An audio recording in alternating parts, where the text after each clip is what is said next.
Hello everyone, it's lovely to see you, although you probably weren't expecting to see me. I'm usually cage fighting on Fridays.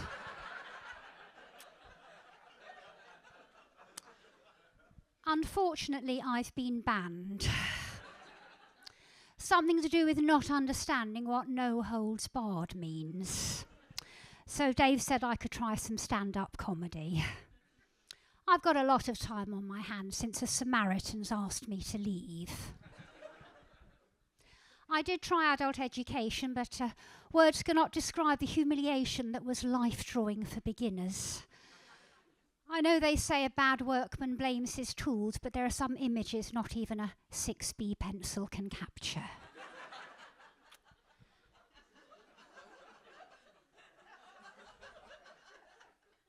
I almost didn't make it tonight. My bail was only granted this afternoon. What a fuss to make about pepper spraying someone who had their feet on the tube seats. Anyway, as Dave said, my name's Sally and I'm married to Roger. He's an oxymoron. By that I mean he's too stupid to be allowed to breathe.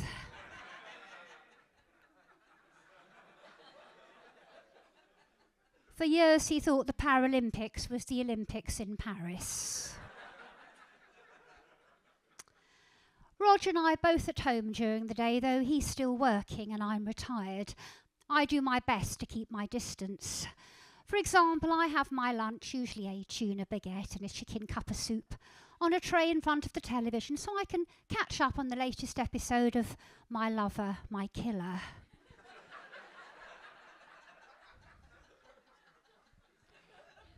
If I want some light relief, there's always Meet, Marry, Murder.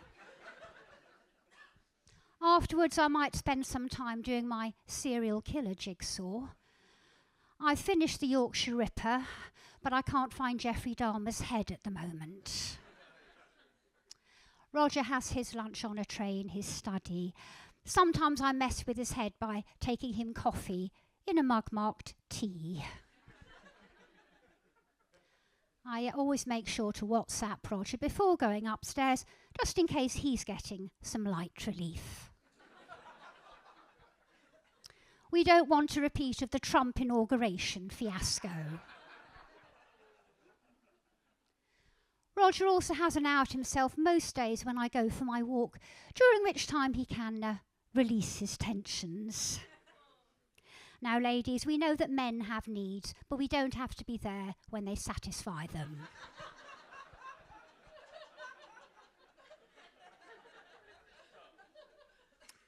Roger's like a lot of men, I suppose. He thinks about sex when he's doing other things. I think about other things.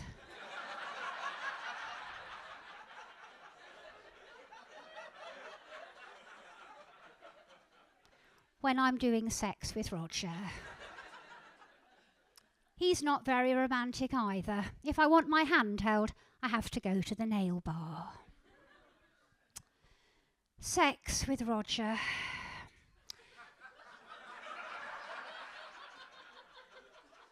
It's like going to the hairdresser. In the beginning, you're full of optimism, thinking this time it will be different.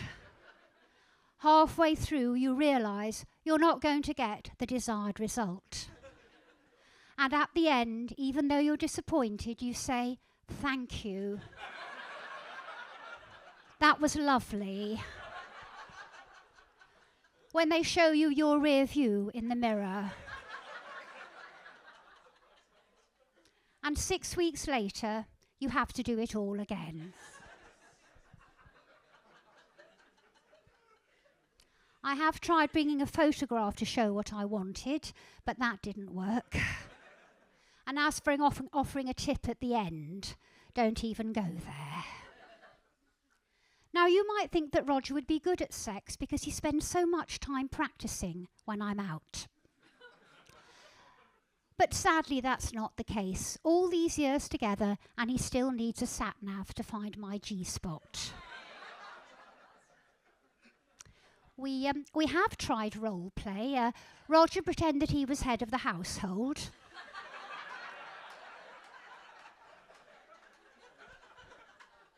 and I pretended I believed him.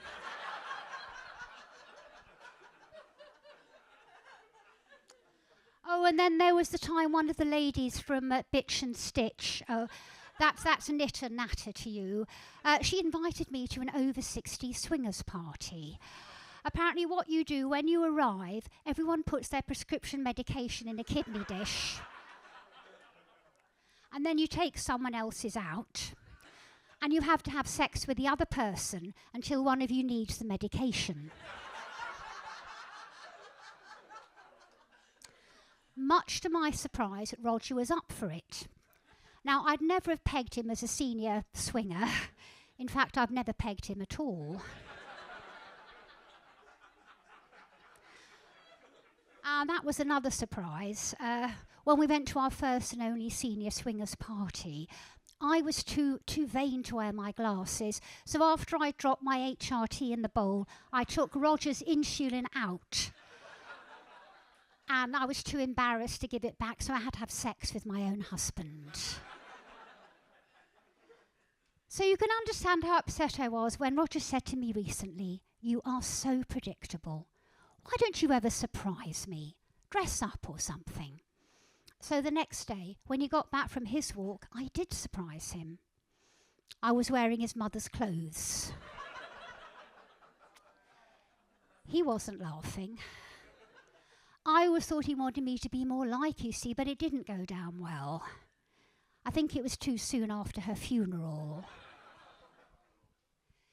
If I'd known Roger had a weak heart, I'd have done that ages ago.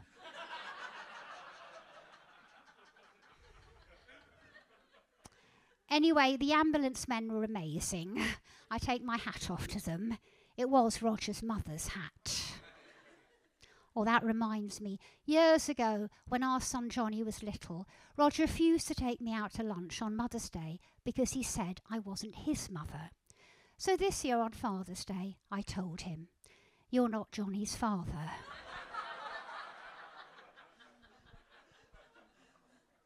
Some of you might think that was a bit unkind, but Roger had been doing a number of things that really irritated me, like waking up. Having said that, when he's asleep, his snoring keeps me awake. I was thinking about buying an anti-snore pillow, but then I realised any pillow's anti-snore if you put it over someone's face. A few days ago, I had a surprise. I was in the supermarket and I needed the loo. And do you know what? They've got a condom machine in the ladies at Tesco. I know you're surprised. You thought I shopped at Waitrose, didn't you? As I was leaving Tesco, I was approached by a homeless man who said, "Any change?" I had to tell him, "Sorry, no. My husband's still useless in bed." Then when I got to the car park, a random man had a go at me for what he called selfish parking. So I stabbed him.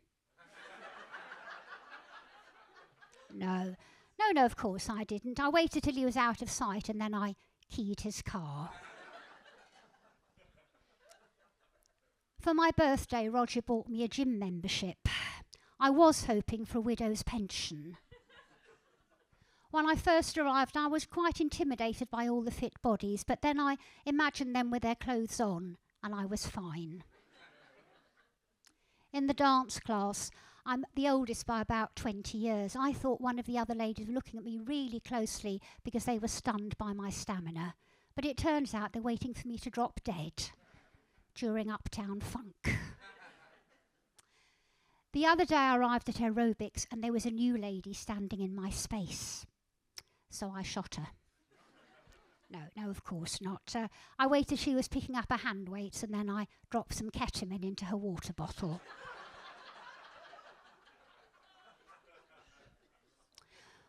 When I met Roger, he already had a girlfriend. She's dead now. Nothing to do with me.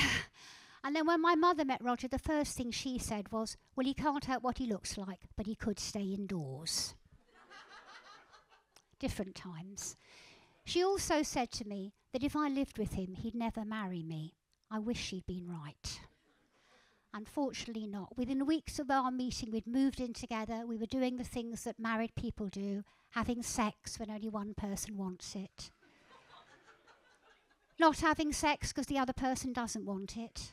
And lying together, silently, side by side in the darkness after sex, which neither of us wanted, but both of us thought the other one did.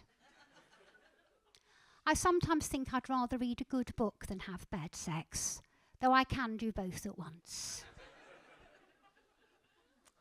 These days I do my best not to overstimulate Roger, and to that end I only ever serve decaffeinated coffee in the evenings as a precaution. But if I really want to dampen his ardour, I replace his Viagra with laxatives. I will occasionally oblige, though, because I find afterwards he's much more willing to clean the oven. Little tip for you there, ladies. Another little tip while we're on the subject: don't get your hysterectomy on Groupon. My friend Angela did, and 6 months later she's still picking the iron filings out of her Spanx. Anyway, it's time I went. I'm due at the Comedy Store in an hour. Now, one of their bouncers has called in sick, and they've asked me to cover his shift. Thank you very much. I've been Sally Firth.